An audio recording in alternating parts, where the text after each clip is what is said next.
Hello, Steve Mills here, and welcome back to my podcast, Results. It's all about getting the best results from everything that you do in business, in sales, in marketing, and indeed in life. And it's great to be back here sharing with you some ideas. I was recently interviewed on Business Connections Live, who are one of the UK's leading, in fact, the UK's leading business channel, TV channel, mainly sort of internet-based, but also on Freeview and just about every other form of media you could possibly imagine. And Steve Hyland's the interviewer, is a fantastic interviewer.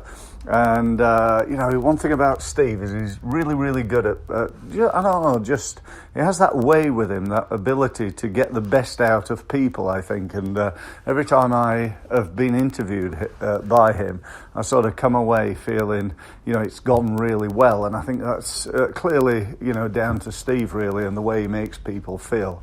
That said, he asked me a question. He said, I came on the program to talk about how to get from a startup or a business that's, just been, kicked off maybe 6 months or a year ago, and they're turning over 20, 30,000, which I actually believe is a phenomenal amount of businesses. There are 3.5 million businesses in the UK, and my estimation, and this is just a made-up number, it's just what I think based on, my 25 years of working in business, but I would say that well over 80% of them really, don't really earn much more than an average living.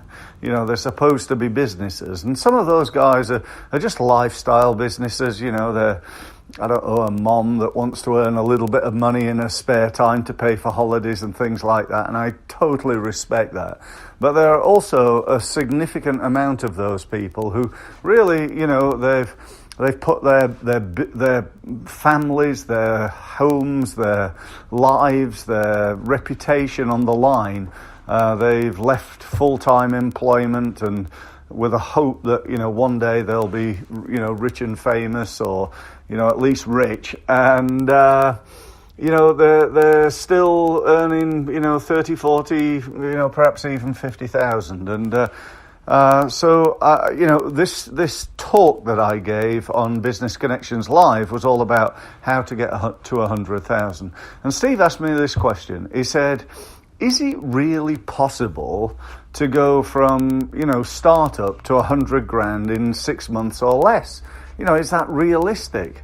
And my answer really was, yeah, absolutely. Why wouldn't it be? It's actually fairly easy to do, I'd say.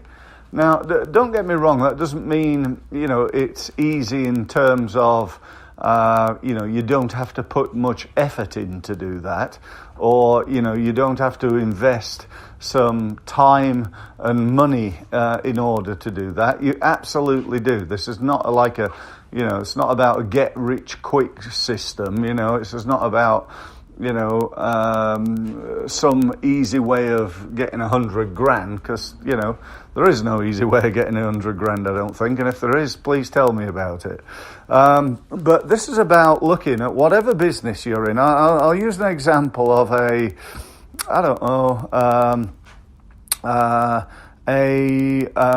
IT person. Let's just say you're an IT, you've got years of experience working in IT, so you set up your own IT support business.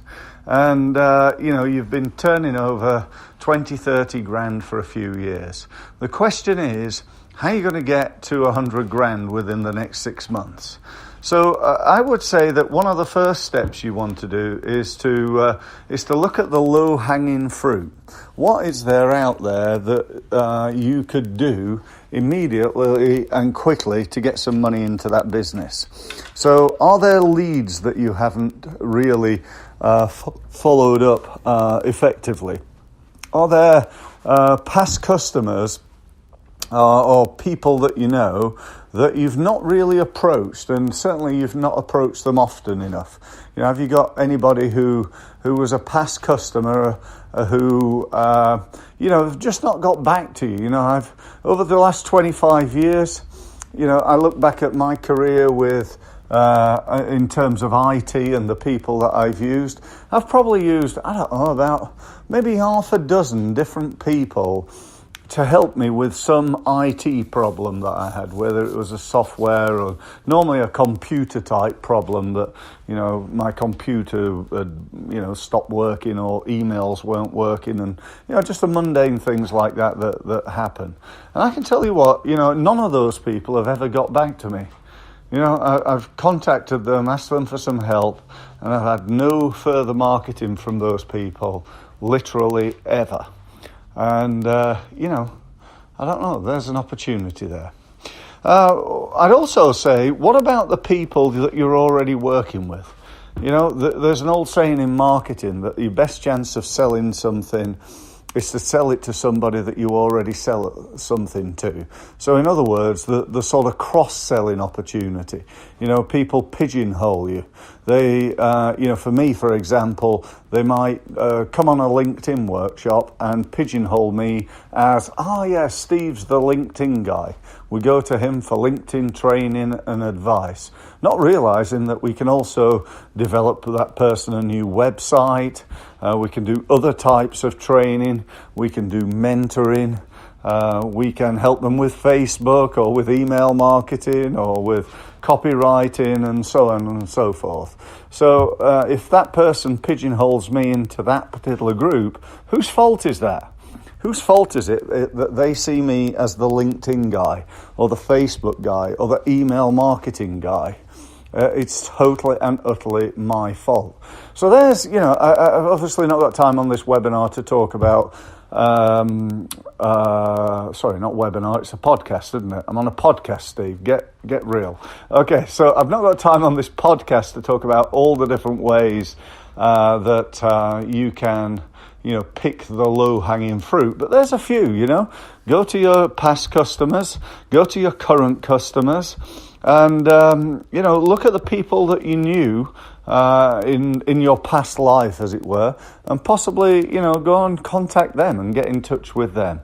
And look at that low-hanging fruit of people who have made an inquiry, but you've not really followed up, or you've certainly not followed up as consistently or as well as you could. So, that's certainly one way to sort of look at the process. The next thing to look at would be, how can you improve the ROI, that's return on investment, from each and every element of your sales and marketing? Because if you're going to get to 100K, you've got to improve sales. That's ultimately what you've got to do, isn't it?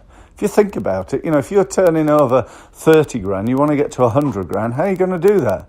You got to be good or better. You got to become better at creating leads. You've got to create more leads or better quality leads or more valuable leads or better converting leads. And then you've got to become better at turning those leads into sales. And, this is not rocket science, is it? It's fairly obvious, but it's something that most people don't do. It's like we all know how to lose weight, get out there and run and stop eating junk. But we don't actually do it. And so as far as, getting to that 100K, that would be my next step for you. So look at the low-hanging fruit. Step 2, how can you improve the current effectiveness of your sales and marketing systems that you already use? Now, you may be thinking here at this point, well, I don't have any written systems, Steve. That's true, probably. But what you do have is unwritten systems. Even if you don't consider it a system, you've got a sales system. Even if your sales system involves, well, if somebody inquires, we follow them up once on the phone. That is a sales system. It's not a very good one, but it is a sales system. So look at your current systems. My last and final thought for you on this podcast is for you to look at what you're not doing that, if you did, would help you to improve the number of leads and therefore sales that you create. So what are you not doing? Let's say, for example, your current system is you've got a website, you go networking, you do a little bit of work on things like Facebook and LinkedIn, and perhaps you have some email marketing. Well, there's a whole range of things that you could do that could win business for you. It's just not actually happening.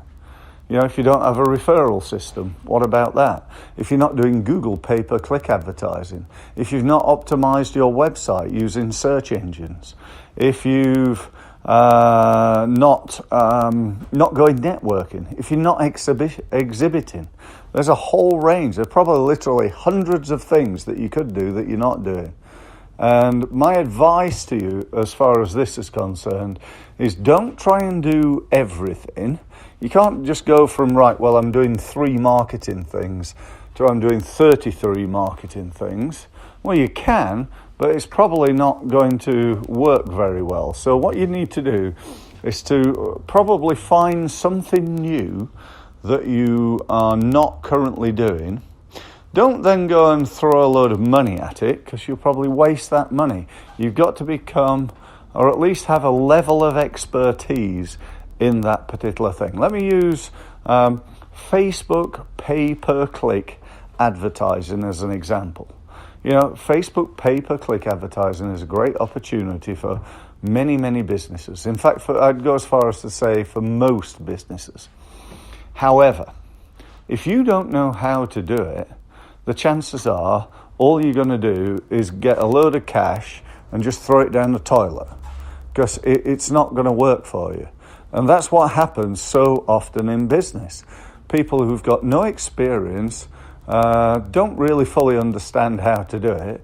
They have a go thinking that, this can't be that difficult. They spend a load of money on Facebook or Google pay-per-click or whatever it is, and finish up wasting money and then saying, that was a waste of time, I don't want to do that again. And I'll go off and find something else that's another waste of time. And that happens so often. So you've got 2 options, really. One is to find somebody who knows what they're doing. And 2 is to learn it yourself. And I actually believe you need to, if you're going to outsource it and get somebody who's an expert in to do it, then you still at least need to know enough to know what good looks like. You with me? So if you, for example, say, we're going to get an SEO company, a search engine optimization company, in to do that work, you need to know what good looks like. How good are this company? What are they actually doing for you? Is that the right thing? You don't have to know absolutely everything about it, but you need to know enough to know what good looks like and understand what you're buying. That just makes obvious sense to me. And so, I strongly recommend you at least get yourself to that level. So, that's as much as I want to say today. I hope that's been of benefit to you. So we got low-hanging fruit, improve the effectiveness of what you're already doing, and then look at developing new income streams through new, currently unused, untried and untested marketing ideas. And if you want some help getting to 100K, I've spent 25 years helping businesses to do just that. If you want some help to get there, then there's a couple of steps you could take. Firstly, if you would like to, you can attend one of my Wednesday webinars. I run a webinar. It's literally every Wednesday. It's at 12:30. If you go to my website and click on the training page, you can simply book your seat for free on my Wednesday webinar and go and have a listen and see what I've got to say in terms of how you can do that. Alternatively, if you're really serious and you want to take some action, then my recommendation would be that you book a meeting with me. Let's just spend some time together and see, really let me find out where you are and what you're looking to try to achieve, and ask you some questions. And then at the end of that process, you can make your mind up whether what I've got is really what you want, and whether we both feel we can work together. So again, that's no obligation, certainly no hard sale, and it's totally free. So again, go to my website and click on the page that says book. I think it says book a free meeting, something like that. So go there, and that gives you access to my online diary. So you can literally select a time and a place that you'd like to meet, and we can do just that. So go and do that. My website, by the way, is www.stevemills.co. Thanks ever so much for listening, and I look forward to speaking to you again on my next podcast. Thank you very much.